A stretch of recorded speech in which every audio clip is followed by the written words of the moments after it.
저한테는 굉장히 충격적인 기사가 하나 있었는데 8억 자가 아파트 빼면 빈털터리. 네. 사실 8억이 이게 무슨 적은 돈은 아닌데 보니까 30년 동안 혼자 살아온 독거노인이신 70대 할아버지가 전기랑 가스가 끊긴 집에서 생활하고 있다라는 뉴스를 보고 굉장히 충격을 받았거든요. 근데도 이 할아버지는 당연히 집이 있으니 억대 집이 있으니까 기초생활수급 등을 지원받지 못했고 사망하신 지 며칠 지나서야 정말 영화의 한 장면처럼 쓸쓸히 이제 떠나가시고 이후에 발견됐다고 하는데요.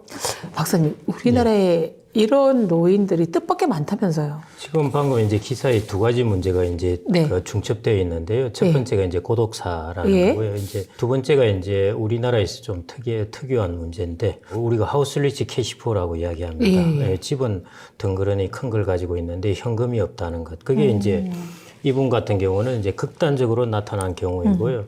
실제 우리나라가 65세 이상 1인 가구 숫자가 한 200만 가구가 훌쩍 넘는데요.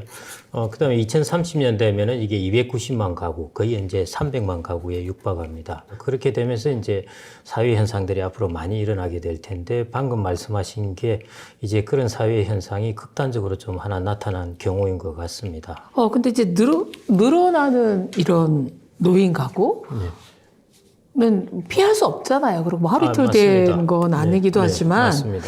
좀 특징적이고 과거와 좀 다른 점이 있다면 이 할아버지가 자기 집이 있었다는 얘기예요. 예. 그것도 억대 단위라고 하면. 근데 집은 덩그러니 있는데 생활비는 없고요. 네. 또 이런 상황의 노인들이 좀 사실은 남의 일 같지가 않은 거죠. 어른들 되면 저도 이 집 떠나서 어디서 살아? 또 옮겨? 뭐 세입자 돼야 돼? 뭐 이런 좀 그런 두려움이 좀 있거든요. 네. 예. 그래서 이제 주택연금이라는 제도가 그런 두려움을 해소하기 위해서 있는 건데요. 자기가 살던 집에서 평생 죽을 때까지 살면서 영모기지라고 영모기지라고 하는데요. 뭐 그런 제도가 있기도 하고요. 그리고 이제 우리나라 고령자들의 거의 이제 자산의 80% 정도가 부동산으로 되어 있습니다. 전체 자산이 많은데 부동산이 너무 많아서 그런 수도 있고. 그렇지 않습니까? 네. 자, 이분처럼 이제 전체 자산 해봐야 사실은 이전에는 별로 집값이 별로 안 비쌌는데 재개발되면서 갑작스럽게 이제 올라온 것이죠. 그러다 보니까 이분은 거의 100% 가까이가 이제 부동산 자산이 된 그랬겠죠. 경우입니다. 그래서 이분 같은 경우는 이제 주택연금에 대한 이제 정확한 이해 이런 것들이 필요한데요.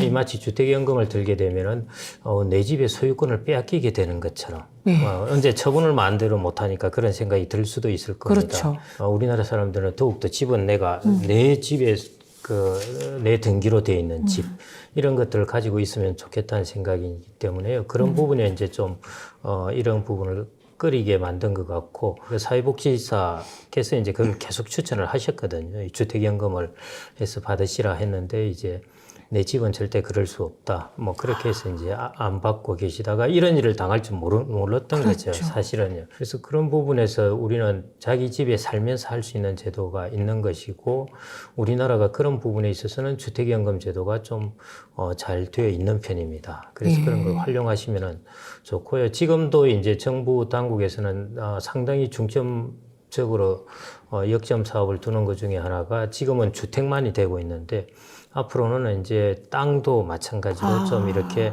연금화할 수 있는 것, 뭐 이런 것들에 대한 인센티브를 제공한다든지 이런 것들을 이제 좀 고민을 하고 있습니다. 네. 그래서 이런 부분을 좀 적극적으로 좀 활용했으면 하는 부분이고요.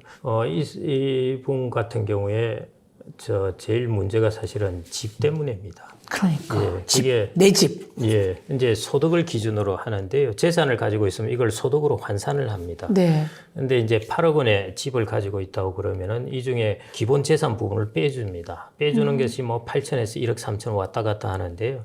대충 여기서 1억 원을 빼줬다 하면은 7억 원이 남지 않습니까? 7억 원에다가 4%를 곱합니다.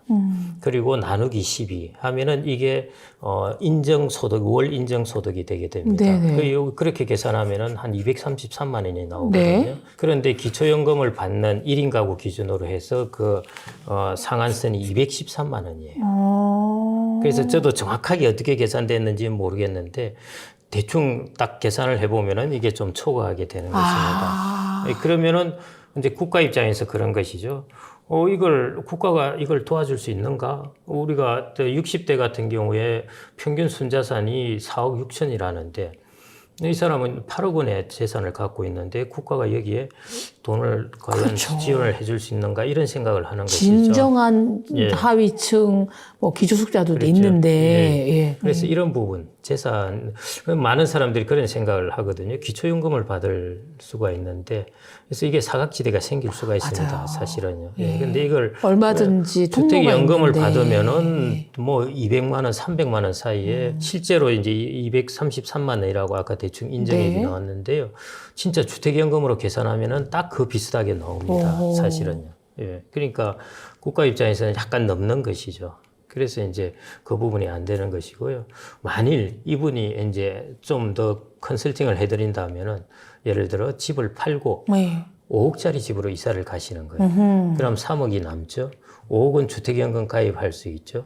기초연금도 여차하면 이제 받을 수가 있는 거죠. 네. 사실은. 그래서 그런 것들을 이제 잘 내가 짜는 것도 방법입니다. 네. 내가 주택 하나나 재산 하나 때문에 소득도 없는데 내가 기초연금을 못 받고 있다 하면은 이제 좀 줄이고 그 다음에 하여튼 마련된 현금을 어떻게 하든지 하여튼 좀 더 낮은 곳에서 받는 주택연금, 그 다음에 국가에서 받는 기초연금, 자기가 현금을 좀 마련해 놓은 것. 이렇게 되면은 삶이 훨씬 안정적이 됩니다. 그리고 우리나라 60대의 순자산을 그 평균을 60대 가구 순자산이 대략 4억 6천 정도입니다. 예. 평균으로. 거기에 비해서 8억 원의 순자산인 셈이거든요. 그렇게 본다면 이제 상당히 수준이 높은 편입니다, 사실은. 그런데 현금이 없어서 이제 그런 일이 발생을 했었으니까. 어떻게 보면 그 이웃과 아니면 뭐 지자체랑 소통도 잘 안 됐고 정보의 부족일 수도 있는데 이제 문제는 나이가 들수록 금융자산 비율이 낮아질 수밖에 없는데 수입은 줄어들고 이 비율을 연령대별로 예컨대 뭐 60부터라면 60대, 70대, 뭐 80대 그런 거는 어떻게 할 수 이제 있을까요? 꼭 정해져 있는 건 아니고 일단 노후에는 자기의 집은 필요합니다. 예. 그거는 뭐 내가 집을 팔아서까지 뭐 자산의 비율을 맞춘다 이러실 필요는 전혀 없는 거고요. 아, 예. 금융자산하고 주택자산하고 이렇게 구분을 해가지고 주택자산은 내가 은퇴하는데 뭔가 걸림돌이 된다. 그러니까 유동화할 수 없으니까요. 그럴 수가 있는데 이게 주택연금을 통하면 충분히 유동화를 할 수가 있습니다. 예. 그래서 저희가 주택자산을 갖고 있고 아까 그분 같은 경우에는 8억이라고 하고 70 무시직한 것 같아요. 예. 그 정도 같으면은 거의 뭐 230만 원 이상 정도는 월 70세 정도 70 중반이면 더 될 수도 있고요. 네. 그 정도 이제 받으실 수 있거든요. 8억 같으면은 이게 거의 뭐 그 정도 되겠네요. 230, 270 사이 정도 될 것 전혀 같은데. 일상생활에는 그렇죠. 큰 지장이 없는 그러니까 금액인데. 예. 주택이라는 것도 얼마든지 주택연금을 통해서 유동화를 할 수 있기 때문에 그걸 좀 전향적으로 생각을 하시면 좋을 것 같고 네. 급작스러운 유동성이 필요할 수가 있습니다. 예. 그럴 경우에도 주택연금은 일시금 대출이 또 전체의 반 정도가 일시금 대출이 됩니다. 그래서 그걸 또 활용을 하시면 되고요. 보통 네. 내가 집을 가지고 있을 네. 때 한 세 가지 정도 옵션이 있습니다. 첫 번째가 집을 판다. 이것은 권하고 싶지 않은 것이고요. 네. 예. 그다음에 주택을 담보로 대출을 받는다는 네. 것. 이것도 사실은 내가 돈을 제때 못 갚고 하면은 주택이 경매로 넘어가게 됩니다. 예. 그러면 자기의 거주지 자체가 박탈당하기 때문에 이것도 권할 만한 상황은 아닙니다. 그다음에 세 번째 옵션이 내가 집에 살면서 대출을 받는다. 그게 주택연금입니다. 네. 예. 그래서 저는 이 세 번째 옵션인 주택연금을 이제 활성화하는 것, 그리고 잘 활용하는 것. 그게 저는 주택을 가지고 있는 것 중에 제일 활용하기 쉬운 방법이고요. 과거에는 2년 전에는 공시가 기준에서 9억 원. 네. 까지 이제 가입 자격이 되었습니다. 예. 이상이면 안 된다면서요? 예. 네. 그런데 이제 주택연금액을 지급하는 것은 시가 기준으로 지급을 해주는데 네. 가입 자격은 공시가로 기준으로 예. 합니다. 그런데 이걸 12억으로 이제 높였거든요. 12억으로 높이면은 시가로 한 17억, 18억 정도 네. 됩니다. 그 다음에는 주택이 두 채 세 채라도 그 두 채 세 채를 합해서 모두 합쳐서 공시가 기준 12억 이하면 가입할 수가 있습니다. 예. 예, 다만 자기가 거주하는 주택만 대상이 되는 거지 가입 자격까지 박탈당하는 건 아닙니다. 그래서 이제 옵션이 여러 개 생기는 것이죠. 예를 들어 내가 집을 한 채 더 있는 거는 팔아버리고 현금으로 해서 금융자산으로 운용할 수 있고, 아니면은 내가 그냥 두고 임대료 수입을 할 수 있는 거고, 이런 이제 주택연금 때문에 옵션을 가질 수가 있습니다. 그래서 그렇게 활용을 하시면 될 것 같고요.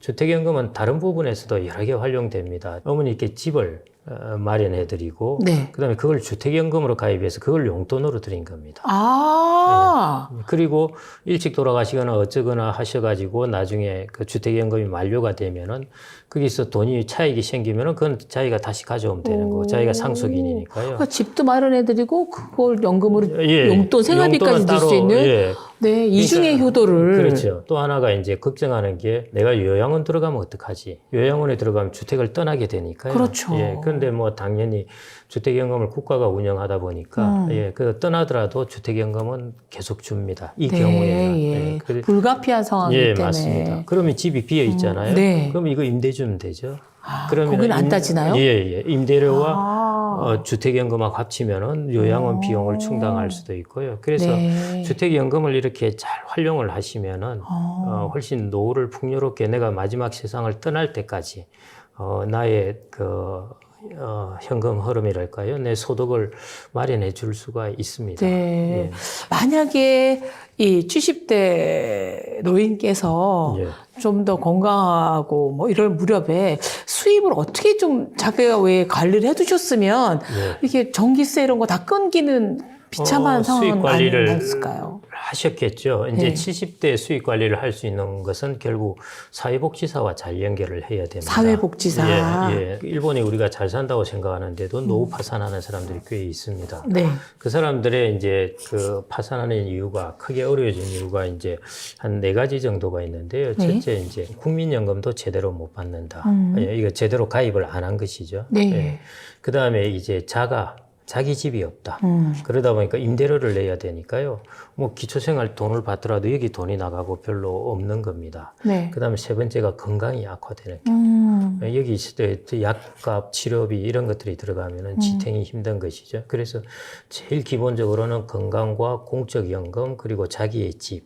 이 세 가지가 어느 정도 담보되면은 사실은 이제 큰 그런 변을 당한다든지 이런 일은 잘 없고 노후 파산의 일도 없는데요. 네. 이런 사례에다가 이제 플러스 1이 있습니다. 그 플러스 1이 뭐냐면은 사회복지사, 복지 관련된 전문, 그 공무원들과 이렇게 커뮤니케이션을 잘 하면은 거기서 일자리도 이제 우리나라가 지금 70대 이런 경우에 일자리를 많이 만들고 있거든요. 예. 각 지자체나 주민센터에 맞습니다. 가만 해도 예, 예. 어르신 일자리들 굉장히 창출을 많이 하더군요. 예, 그런 일자리를 이제 네. 활용할 수가 있으니까요. 네. 일본에도 이제 우리나라도 그렇고 우리나라하고 일본 사람하고 조금 성격이 달라서 그러기도 하는데요. 우리나라 사람들은 그래도 찾아가서 자주 물어보고 네. 막 화가 나면 복지사한테 화를 내고 그러지 않습니까? 그래서 일본 사람들은 의외로 그런 면에서는 좀 이렇게 되게 좀 순한 것 같습니다. 그래서 어떤 사람은 내가 국가에 내가 왜 폐를 끼치느냐 하면서 안 찾아가는 사람들이 있어요. 아, 그렇죠. 그런 부분들을 이제 잘 활용하는 것. 그래서 70세가 넘고 조금 생활이 넉넉하지 못하고 혹은 내가 뭔가를 하고 싶고 하면은 이제 복지센터하고 이렇게 잘 연결을 해서 정보를 잘 갖는 거 그게 훨씬 중요합니다. 네. 젊을 때 정말 처음으로 마련한 내 집에서 청춘을 보내고 자녀 분가시켜서 여기가 너무 익숙한 거예요. 근데 수입은 줄어들고 지출은 뭐 끊임없이 생활비 나가야 되고 이런 분들 못 떠나죠. 그리고 재개발 재건축이 하루 이틀이 안 되잖아요. 그러니까 뭐 여의도라든가 뭐 동부천도 소문도 맞지만 지금 태어난 애가 대학생 돼도 될까 말까다는 뭐 소문도 많이 도는데 이런 분들한테는 이거 뭐 떠나세요 이럴 수도 없는 거고. 그거는 재건축이 되더라도 주택연금은 또 되고 하니까요. 이주하더라도 그동안에 됩니다. 그러니까 그냥 지금 활용해가지고 받으시다가 잠깐 떠났다가 다시 돌아와서 하시면 이제 될 것 같고요. 혹은 이제 재건축을 이게 될 때까지 어렵다 그러면은 이거 파시고 그 다음에 똑같은 가격으로 옆에 당장 재건축 안 할 곳에 가셔가지고 거기서 이제 주택연금을 받는 것도 방법인 거죠. 아니면은 이걸 재건축하면은 돈도 더 내야 되고. 감당하기 분담금도 내야 되고. 그렇기 때문에 그때는 이제 그거는 이 가격에 분담금을 낼 사람, 젊은 사람한테 팔고 나는 나에게 맞는 집으로 이동해서 거기에서 주택연금을 받으시면 되고요. 노후에 어떤 곳에 살기 좋을까 보니까 지자체들이 다양한 것들을 지금 준비를 하고 있습니다. 그래서 저는 첫째, 예를 들어 일자리를 잘 구하기 쉬운 곳, 그다음에 일자리? 커뮤니티를 잘 만들어주고 있는 곳, 그다음에 사회 봉사활동이라든지 이런 것들을 잘 해줄 수 있는 곳. 그다음에 이제 쾌적하고 이런 곳들이 결국 노후에 자기가 살고 좋은 곳이 아닌가 그렇게 생각이 되고요. 근데 예. 말씀으로는 정말 아름다워요. 막 일자리도 있고 커뮤니티도 생기고 그런데요. 이게 한국인만의 특성인가요? 제 남편은 당구장을 떠날 수가 없답니다. 네. 그래서 이사를 못 가겠다고 하는 거예요. 그게 이제 자기에게 상당히 안정감이나 행복감을 주면은 그게 우선순위가 되는데요. 저는 이제 이렇게 생각합니다. 사람들은 의외로 빨리 적응한다. 예. 그럼 편견과 고집에서 아집에서 벗어나는 게 중요하다. 근데 대부분 우리가 그런 생각하잖아요. 독거노인 그러면 뭐 쪽방촌, 뭐 고시원, 뭐 이런 생각만 할 텐데 약간의 경제력이 있으신 분들이 독거노인들이 어쩔 수 없이 이제 홀로 되신 분들이 자녀와 살지 않은 분들이 살기 좀 거주하면 좋은 집 유형이 있을까요? 앞으로 아파트의 거주 문화도 주거 문화도 그렇게 바뀌어갈 것 같습니다. 네. 예, 좀 더 평수가 적으면서 첨단으로 좀 좋은 시설이 갖춰져 있는 것. 우리나라가 1980년대, 90년대 잘 아시겠지만 그때 이제 일기 신도시 생겨날 때 그때 우리나라 1인당 GDP가 $10,000가 안 됐습니다. 맞아요. 예, 그런데 지금 $35,000 육박하거든요. 예. 이때 지은 것하고 이때 지은 것하고 얼마나 차이가 있겠습니까? 너무 다르더군요. 예, 예. 네. 이때는 우리가 거의 중진국이 될까 말까 할 때 네. 그 눈높이에서 지은 것이고요. 지금은 선진국의 눈높이에서 지어놨습니다. 네. 그래서 지금 세집 가격에 프리미엄을 많이 받고 있거든요. 그래서 저는 오히려 그런 데서 사는 게 낫지 않을까 그런 생각을 하고 있습니다.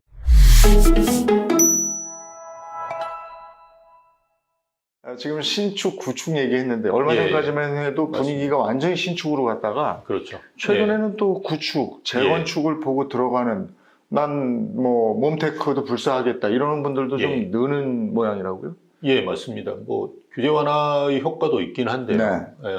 사실은 뭐 저희가 계속 뭐 이야기한 부분인데요. 입지가 제일 중요하지 않습니까? 예. 부동산은. 예. 예, 그래서 입지가 좋은 곳 같은 경우는 지금 또 이제 재건축이 뭐 신고가를 계속 기록하고 네. 있고요. 그래서 사업성이 좋거나 입지가 좋은 곳 같은 경우는 여전히 이제 구축도 인기가 있다라고 보실 수 있고요. 그런데 이제 그렇지 않은 데들, 이를테면 이제 분담금이 너무 올라갈 수밖에 없는 지금 환경인데요. 뭐 공사비라든지 이런 게 오르니까요.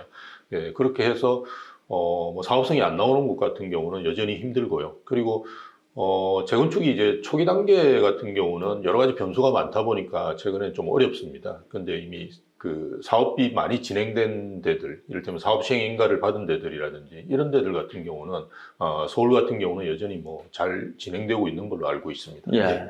재건축 대상 단지들은 여전히 많은 겁니까? 많죠. 저희가 그 구축 아파트라고 한다 그러면 대부분 20년 이상 뭐라고 이야기하는데요. 네. 이게 전국적으로 보더라도 50%가 넘고요. 제가 알고 있기로는 경기도에서 제일 많고요. 156만 세대 정도 되고요.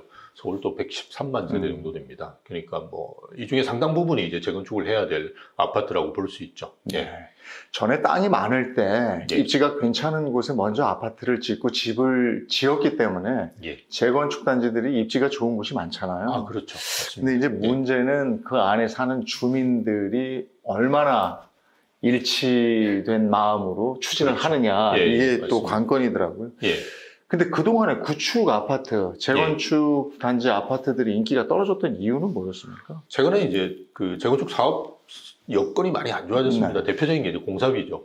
예, 그래서 공사비가 많이 오르다 보니까 그 조합원분들이죠. 이분들의 분담금이 늘어나게 되고, 네. 근데 그 분담금 늘어나는 수준 자체가 상당히 많이 늘어납니다. 네. 예전에 이제 우리가 공사비다 그러면 뭐 많이 나와도 4,500 정도였는데 지금은 뭐 1,000만 원 넘는 데들도 공사비가 나오고 있다 보니까 뭐 한 두세 배 올랐다고 보시면 되는데요.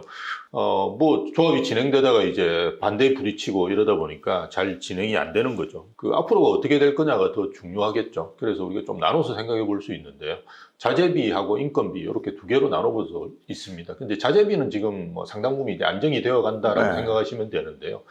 문제가 이제 인건비입니다. 뭐 그 예전에 이제 그 아주 숭늉공 연세 많은 분들이 이제 은퇴를 하시고 최근에는 이제 그 외국인 노동자분들이 네. 이제 현장에 많이 들어와 있습니다. 그러니까 이분들이 이제 생산성이 떨어지는 데다가 뭐 임금을 그렇다고 해서 낮게 줄 수는 없잖아요. 우리나라가 뭐 52시간 룰도 있고 최저임금제도 적용되다 보니까 그게 이제 외국인 노동자한테도 동일하게 적용됩니다. 네. 그래서 이제 인건비가 많이 오른 부분이 있고요. 또 하나는 이제 환경이라든지 안전에 대한 규제는 계속 늘어날 수밖에 없고요. 이건 뭐 저는 긍정적인 면이 있다고 봅니다. 그래서 사고라든지 이런 걸 방지하기 위해서는 이런 부분이 있어야 되는데요. 그러다 보니까 이제 그런 걸 감독하는 인력들도 많이 투입되고요.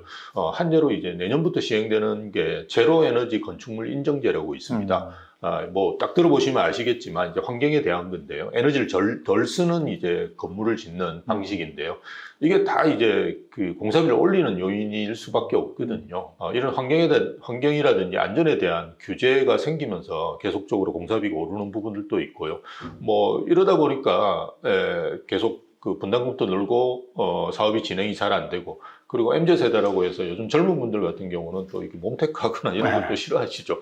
그래서 그런 수요와 공급이 맞물리면서 일어나는 현상이라고 볼 수 있습니다. 예, 맞습니다. 어쨌든 그러면 가장 우리가 그 재건축 얘기할 때 대표적으로 생각하는 게 대치동 음마 아파트니까요. 예, 맞습니다. 근데 예. 최근에 음마 아파트가 뭐 한 30억에 거래되고 또 활기를 띈다면서요.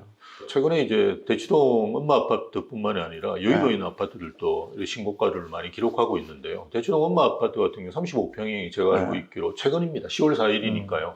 29억 4,800만 원인가 거의 뭐 거의 30억 정도 되는 건데요. 이게 거의 대부분 신고가 수준이라고 생각하시면 됩니다. 그래서 사실은 지금 전체적으로 본다 그러면 신고가를 넘는 단지들이 그렇게 많지가 않은데 신축도 이렇게 구축 단지가 이제 신고가를 넘었다는 것은 상당히 의미가 있고요. 최근에는 이제 그 세대가 크고 여기 커뮤니티 시설이 잘 되어 있는 아파트들을 선호합니다. 그러다 보니까 아마 뭐 그런 식으로 이제 된 것 같고요. 앞에서도 말씀드렸던 그런 여의도 같은 경우도 최근에 뭐 삼부 아파트 이런 데들이 150제곱미터가 훨씬 넘습니다. 전용 면적 기준으로 보면 45평이니까요. 거의 한 60평 됩니다. 우리가 일반 면적. 이런 아파트들도 뭐 이전 거래한 거에 비해서 한 5억씩 넘어가지고 이렇게 신고가를 기록하고 있는데요. 여의도 같은 경우는 대부분 지금 신고가 기록하는 게 대형 평형인데요. 왜 대형 평형이 신고가를 기록하는지 좀 아셔야 되는데요. 저희는 이제 거래를 하는 입장에서 살펴보면 소형 평형이 그래도 가성비가 좀 좋거든요. 투자하는 금액 자체가 적으니까요. 그런데 소형 평형 매물이 없습니다.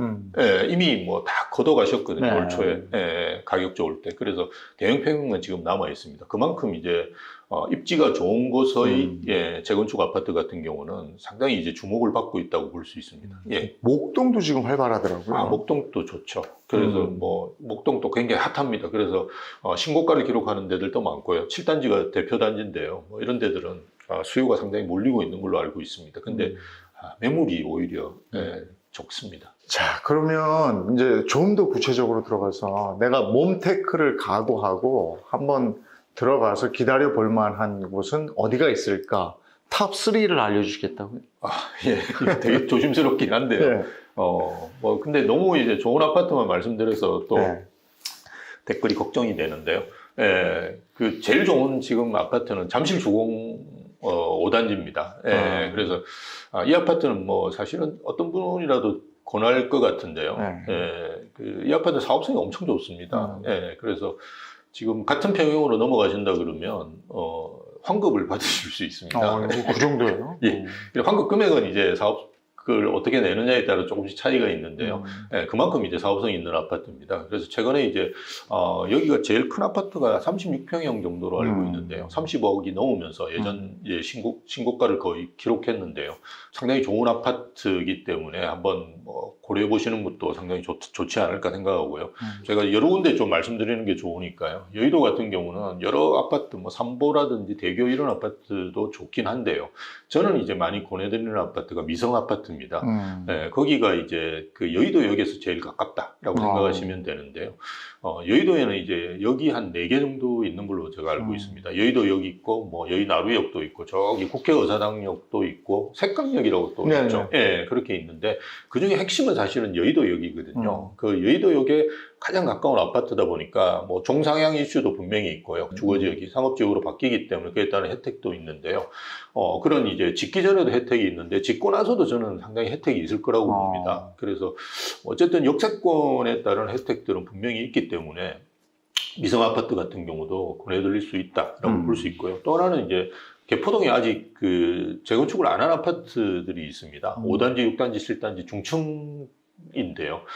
이 아파트 중에 이제 전철역에서 좀 가까운 아파트가 개포주공 5단지인데요. 이 아파트도 저는 뭐 굉장히 괜찮다라고 볼 수 있는 게 이미 이제 나는 이제 재건축 아파트는 괜찮긴 한데 새로 바뀌니까 뭐 이제 리스크를 부담하기는 싫다. 네, 그래서 뭔가 진행이 좀 많이 된 데가 어디가 있느냐 찾아보시면 여기가 이제 사업 시행 인가가 끝났어요. 그래서 곧 이제 관리처분 인가되고 이주를 합니다. 네. 그러니까 뭐 리스크는 없다라고 보실 수 있는데요.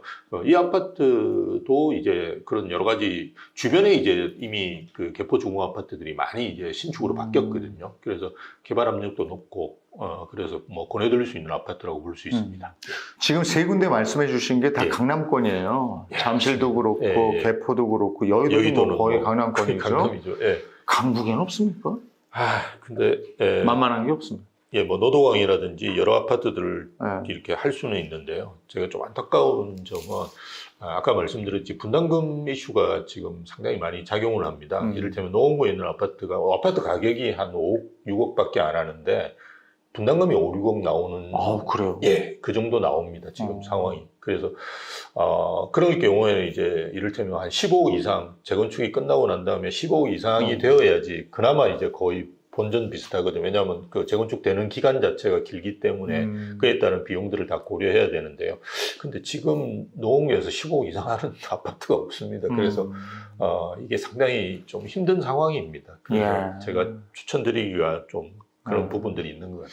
예. 자, 그럼 지금 부동산을 알아본다면 이제 똘똘한 한 채를 위해서 부동산을 알아보는 거예요. 예, 예. 자, 신축과 입지가 괜찮은 그 재건축 준비하고 있는 구축 예. 어떤 걸 권해주시겠습니까?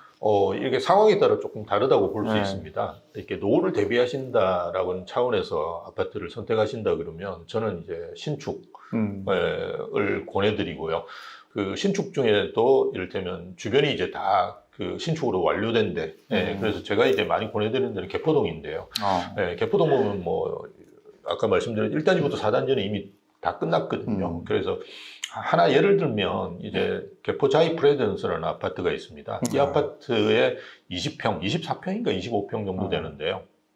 그 아파트가 이제 월세를 1억에 한 400 정도 받을 수 있어요. 제가 이런 말씀을 드리면 최근에 이제 그 부동산 쪽에서 그렇게 관심이 없는 분들 깜짝 놀라십니다. 아니 월세 400이나 주는 아파트가 있냐 그러는데 지금 말씀드리는 가장 적은 평형이죠. 20평형대가 그 정도 나옵니다.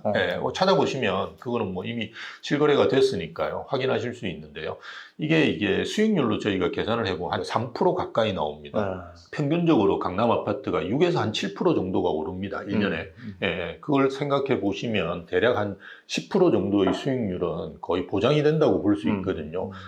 그래서 그런 걸 생각해 보신다 그러면 노후 대비로 상당히 좋은 뭐 이를테면 실버타운 들어가시고 죄송합니다만 실버타운 들어가시고 이제 그 아파트 그리고 나오면 실버타운에 그것도 다 충당이 될 뿐더러 본인 쓰실 수 있는 것도 나오시거든요. 그래서 그런 분들한테 오히려 저는 좀 권해드리고 있고요.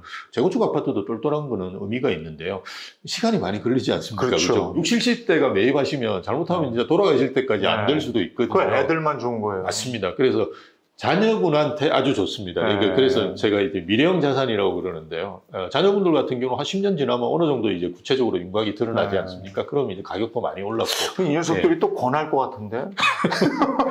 그래서 또 이런 재건축 아파트는 전세가는 굉장히 낮습니다. 맞아요. 왜냐하면 이게 그 몸테크를 하셔야 되기 때문에 그렇게 좋은 건 아니거든요. 10억이 안 됩니다, 전세가. 그러면 전세에 맞춰가지고 월세가 정해지잖아요. 그럼 이게 노후 대비하시기로는 좋은 상품은 아니고요.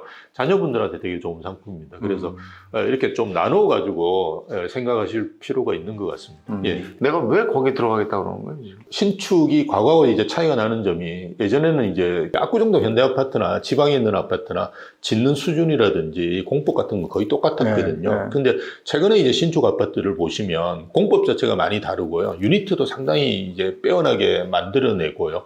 그리고 제일 중요한 건 이제 커뮤니티 시설입니다. 2000세대나 3000세대 이상 되는 데를 가보시면 이게 무슨 그 호텔인지 아파트인지 이런 게 구분간이 안 될 정도로 만들어 놓거든요. 근데 최근에 이제 뭐 코로나 이런 것도 생기고 이러다 보니까 아파트 내에서 모든 걸 해결하려고 하는 요구들이 많이 생기죠.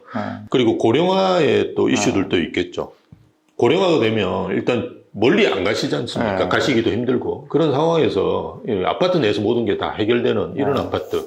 그래서 이런 아파트에 대한 수요가 늘어나고 아까도 말씀드렸듯이 MZ세대들 젊은 분들 같은 경우 또 이제 구축에 사시는 걸 되게 꺼려 하시거든요. 예, 그러다 보니까 새 아파트에 대한 수요도 많고 예, 이런 수요와 공급이 맞물려서 이제 일어나는 현상이 아닌가 이렇게 보여지죠. 예. 아유, 저도 구축에서 참 지하 주차장 없이 한겨울에 시동 걸릴까 안 걸릴까 이러면서 시동 걸었는데요. 예. 지금은 옮겨서 지하 주차장 있는 아파트로 갔는데 아우, 겨울에 그렇게 편할 수가 없어요. 그것만 해도 시동 잘 걸리고. 예, 맞습니다. 그리고 또 하나가 요즘 신축은 예전에 한 25평만 해도 요즘 신축은 한 33평 효과가 있고요. 예, 맞습니다. 33평 아파트면 한 40평 효과가 있더라고요. 예, 그게 희한하게 설계를 했더라고요. 예, 최근에 이제 건설회사분들이 유니트를 굉장히 잘 뽑습니다. 그래서 최근에 강남에서 49제곱미터인가 46제곱미터, 즉 예전으로 이야기하면 방 2개 화장실 하나만 되는 데인데요. 방 3개 화장실 2개를 뽑았어요. 제가 그 유니트를 보고 깜짝 놀랐는데요. 방 3개가 나와요? 예. 그래서 방 3개가 물론 적긴 한데요. 근데 젊은 분들이나 뭐 나이 드신 분들도 선호해요. 요즘은 이제 본인이 이제 같이 자는 공간뿐만이 아니라 각자 방 하나씩 쓰고 싶어요. 맞습니다. 예. 그래서 서재가 필요하다든지 아니면 옥방이 필요한 이런 젊은 세대 분들이 많으시거든요. 그런 차원에서 방을 이제 많이 뽑아내는 이런 유니트 기술이 발달하다 보니까 예전 아파트하고 상당히 다른 이제 이런 아파트들을 만들어내다 보니까 선호가 더 크려고 하는 것 같아요. 그럼 이번에는 눈여겨볼 만한 신축단지 탑3 한번 짚어주시겠어요? 예, 계속 말씀드렸듯이 개포동의 주공아파트 재건축한 단지들이 새로 많이 들어왔습니다. 개포동 좋아하시는군요. 예, 저는 상당히 그 좋은 데라고 저는 생각하고 있고요. 왜냐하면 여러분 신축 아파트를 고르실 때는 한 동만 이렇게 그 새로 된데 네 단지만 바뀐 데는 별로 그렇게 재미가 없고요. 아예 전체가 다 바뀐 데. 예전에 이제 우리가 뉴타운이라고 하셨던 걸 이제 생각해 보시면 되는데요. 그나마 이제 뉴타운의 형태로 해서 주거 선호 지역에 이제 바뀌어 있는 데를 좀 찾으시는 게 좋은데요. 저는 이제 개포동 많이 추천드리고요. 그리고 앞으로 이제 단기간에 탈바꿈 될 때가 저는 이제 방배동 많이 권해드립니다. 예. 압구정동, 방배동, 서초동 이렇게 압서방이라고 해서 주거 선호 지역이었는데요. 방배동은 안타깝게 이제 아파트 위주로 개발된 게 아니라 연립 위주로 개발됐습니다. 그래서 아주 고급 빌라들이 많았던 동네입니다. 설해마을. 예, 맞습니다. 거기 연예인분들도 많이 사시고요. 그런데 최근에 이제 방향 자체가 연립은 인기가 없습니다. 그래서 거래가 잘 안 되고요. 그래서 앞으로 이제 부동산을 하시더라도 이렇게 예전에는 수익률이 중요했는데요. 이제 앞으로는 황금성이 되게 중요합니다. 내놓으면 팔려야 되는데 연립은 문제가 안 팔립니다. 그래서 이제 이러다 보니까 이제 방배동이 좀 안 좋아졌거든요. 근데 최근에 이제 재개발을 많이 하고 있습니다. 그래서 뭐 DH 방배라든지 이런 아파트들이 최근에 이제 분양도 많이 하는데요. 아마 한 5년 내로 한 12,000세대가 새 아파트로 바뀔 겁니다. 그럼 완전히 이제 탈바꿈하는데요.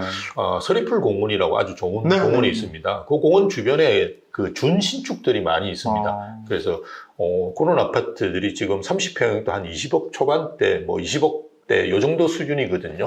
그런 아파트들은 아마 신축들이 들어오면서 거의 평당 1억 정도를 하지 않을까 저는 생각합니다. 그렇기 때문에 같이 이제 따라 올라갈 수 있기 때문에 그 방배동에 이제 그런 신축 한 10년 내외 된 아파트들도 저는 굉장히 괜찮다. 그렇게 말씀드릴 수 있고요.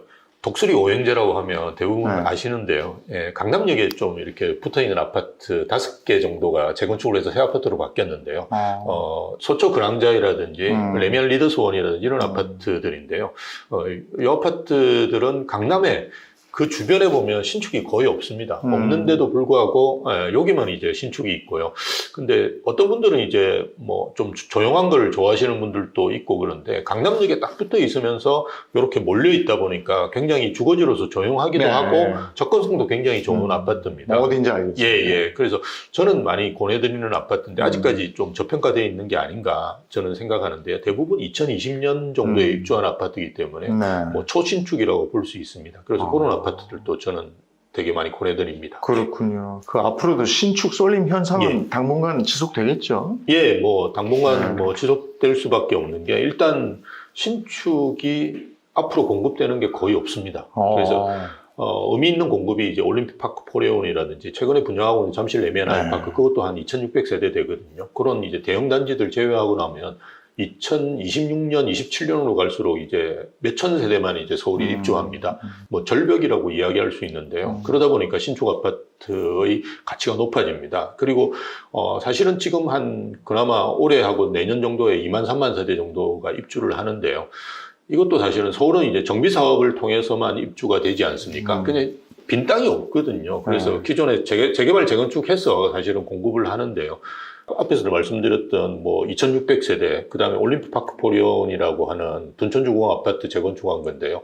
여기도 12,000세대가 되긴 하지만 일반 분양분은 한 30%라고 생각하셔야 됩니다. 나머지는 조합원 분양이기 때문에 입주권이죠. 그래서 원래 주인이 있는 집을 그냥 분양하는 거거든요. 그걸 조합원 분양이라고 저희가 이야기하는데, 그래서 사실은 신축은 아주 극소수입니다. 2만 세대, 3만 세대가 공급이 되더라도 만 세대도 안 됩니다, 신축은. 그래서 계속 이게 지금 누적되어 온 거가 있기 때문에 신축 선호는 뭐 생길 수밖에 없다라고 생각하고요. 계속 기존 아파트들이 노후화되기 때문에 그에 따른 신축 효과들은 더 커지지 않을까. 네, 그렇게 보는 거죠. 예. 그리고 요즘에는 청약에 의해서 집에 들어가는 건 하늘의 별따기다 이래서 예. 1주택자나 무주택자들이 청약 무용론까지 예. 나올 정도거든요. 예, 맞습니다. 어떻습니까? 청약은 계속 유지하는 게 좋습니까? 그냥 빨리 그냥 돈 모아서 대출 끼고 집 사야 되는 겁니까?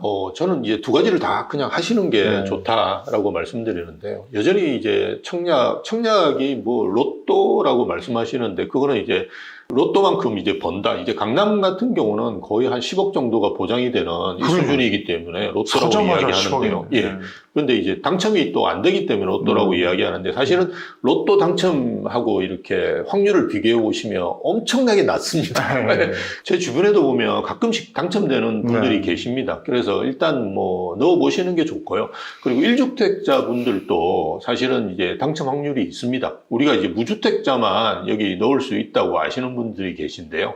최근에 이제 분양을 한 뭐 DH 방배라든지 아니면 잠실 레미안 아이파크도 곧 이제 청약이 들어가는데요. 이런 아파트들도 1주택자 분들도 주택이 배정된 범위 내에서 이를테면 뭐 60제곱미터 그 20평대죠. 이런 거는 거의 60%씩 이렇게 배정이 됩니다. 추첨제가. 예, 그래서 그런데 이렇게 도전해 보시는 것도 충분히 가능하거든요. 그래서 뭐 계속 이제 하시는 것도 좋고요. 그 다음에 이제 금매들이 가끔씩 이제 나옵니다. 예, 최근에 또 대출 규제 때문에 좀 주춤하지 않습니까? 부동산 시장. 이럴 때 되면 금매들이 좀 나오거든요. 그래서 주변 시세보다 한 10에서 20% 정도 싼 가격에 이렇게 금매가 나오는 거는 적극 도전해 보셔도 좋거든요. 그래서 두 가지를 이렇게 같이 하시면서 고려해 보시는 것도 좋지 않을까 싶습니다. 예. 이거 쓸모없다. 그냥 해제해버려야지 하지 마시고 그냥 유지는 하시고 나중에 기회가 생기면 또 부동산 정책이 계속 바뀌기 때문에요. 맞습니다. 이거 어떻게 될지 모르니까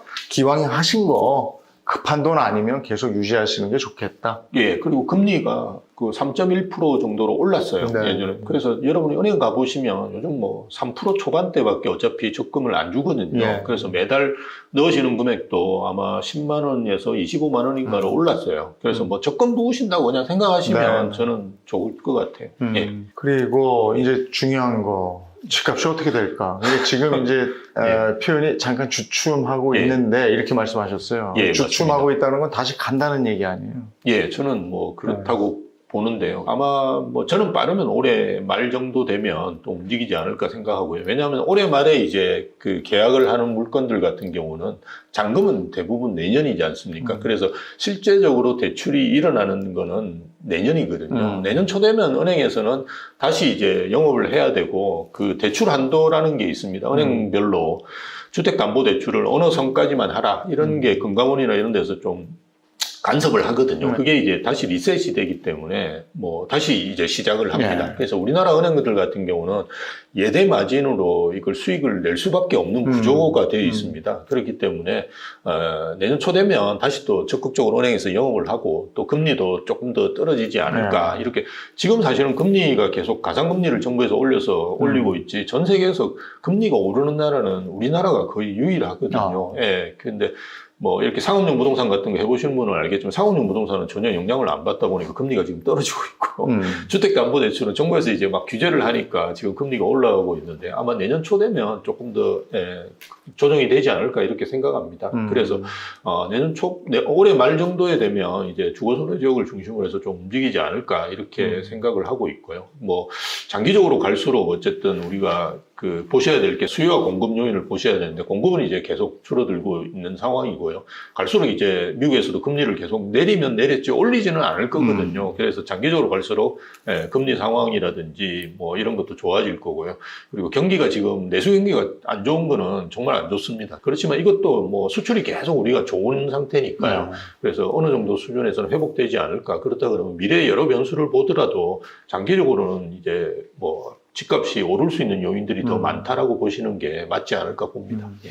지금 사실 계속 안 좋다 하는데 실제로 예. 안 좋기도 하고요. 예, 예. 근데 이게 또 살다 보니까 어느 틈엔가 확 전환돼요. 아, 맞습니다. 근데 그 연도의 의미가 대단하더라고요. 2024년, 내년에 예, 예. 2025년이잖아요. 예, 예. 2024년 12월하고 2025년 1월은 한 달 차이, 며칠 차이밖에 안 되는데 맞습니다. 예. 분위기가 완전히 달라져요. 예. 올 초를 생각해 보시면 예. 아실 것 같아요. 작년 말에는 정말 분위기 안 좋았거든요. 예. 근데 올 초만 하더라도 저희도 이제 상담도 많이 했고요. 예. 뭔가 이렇게 그 살려고 오시는 분들이 예. 상당히 많이 늘어났는데요. 그게 무슨 다른 요인이 있는 게 아니고요. 말씀하신 대로 연도가 바뀌면서 뭔가 새로운 걸 해보자 이런 네. 의식들도 많이 있으시는 것 같아요.